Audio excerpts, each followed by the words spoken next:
বন্ধুরা, আবারও চলে এসেছি একটা রান্নার নতুন রেসিপি নিয়ে। আজকের বানাবো ইলিশের তরকারি। ইলিশের তরকারিটা কি দিয়ে করবো জানো? বেগুন দিয়ে।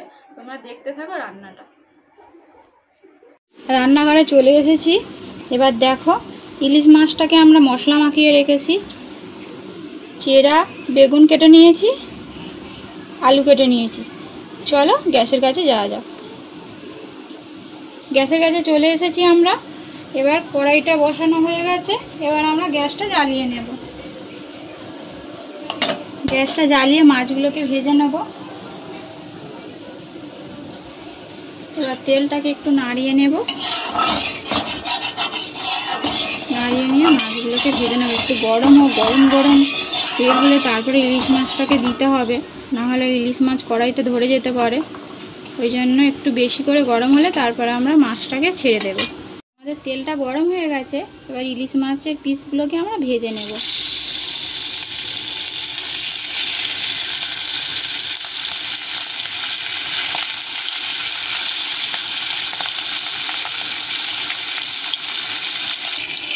আমাদের এক পিঠ মাছ ভাজা হয়ে গেছে। এবার আমরা মাছগুলোকে উল্টে নেব।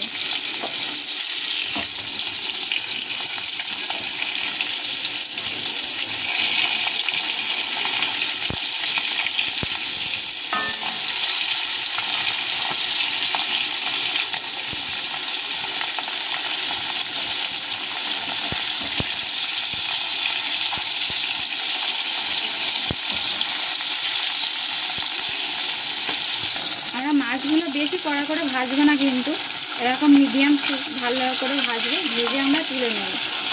ইলিশ মাছ এমনি হালকা করে ভাজতে হয়, তারপরে টেস্ট হয় ভালো। বেশি কড়া করে ভাজলে ভালো লাগে না। তোলা হয়ে গেছে। ওই তেলেতে, মাছ ভাজার তেলেতে আমরা বেগুনগুলো ভেজে নেব। যেহেতু এটা বেগুন ইলিশ হচ্ছে, ওই জন্য আমরা বেগুনগুলোকে আগে ভেজে তুলে নেব। বেগুনগুলোকে আমাদের ভাজা হয়ে গেছে। এবার আমরা তুলে নেব বেগুনগুলোকেও।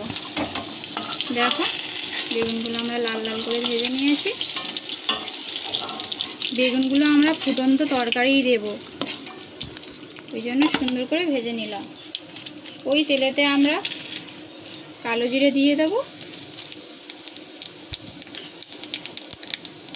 দিয়ে পিস করে রাখা আলুগুলোকে দিয়ে দেব। তরকারিটা খুব সুন্দর লাগবে আলু দিয়ে তরকারি করলে। নাড়িয়ে নেব।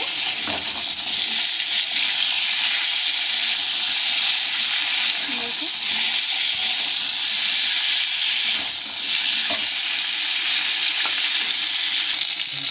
চিড়ে রাখা কিছু কাঁচা লঙ্কা দিয়ে দেবো।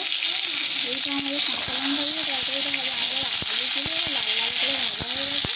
এবার আমরা সব মশলাগুলো দিয়ে দেবো। স্বাদ মতন লবণ, হলুদ গুঁড়ো,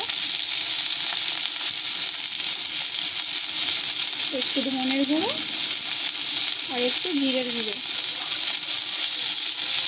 দিয়ে আমরা একটু কষিয়ে নেব। এটা আমাদের কাঁচা লঙ্কার তরকারি হবে, আমরা জিরে লঙ্কা ইউজ করবো না।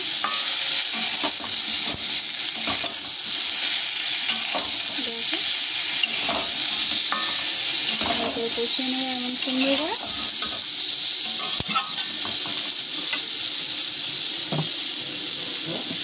এবার জলটাকে আমরা দিয়ে দেব।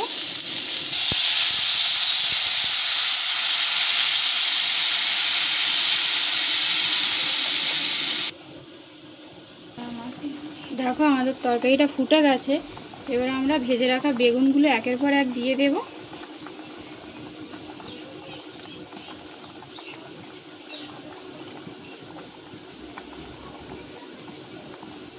ভেজে রাখা বেগুনগুলো দেওয়া হয়ে গেছে। এবার ওপর থেকে মাছের পিসগুলো দিয়ে দেব।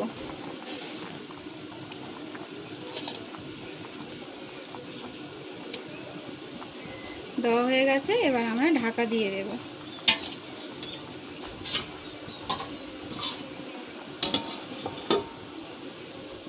আমাদের ইলিশ মাছের তরকারিটা রেডি হয়ে গেছে মনে হয়। দেখো বন্ধুরা, তরকারিটা খুব সুন্দর হয়ে গেছে আর আলুগুলো সিদ্ধ হয়ে গেছে। একটু আমরা আলুগুলো নাড়িয়ে নেব। দেখো একটু ভেঙে ভেঙে দেবো।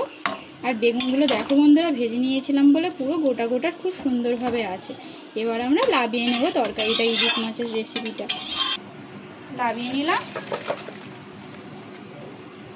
বেগুন দিয়ে ইলিশ মাছ রান্না। আমাদের ইলিশ মাছের তরকারি রেডি। এটা আপনারা গরম ভাতেও খেতে পারেন, খুব সুস্বাদু একটি রান্না। অবশ্যই আমার চ্যানেলটাকে সাবস্ক্রাইব করে নেবেন আর বেল আইকনটি বাজিয়ে দেবেন পরের রান্নাটা পাওয়ার জন্য। নমস্কার।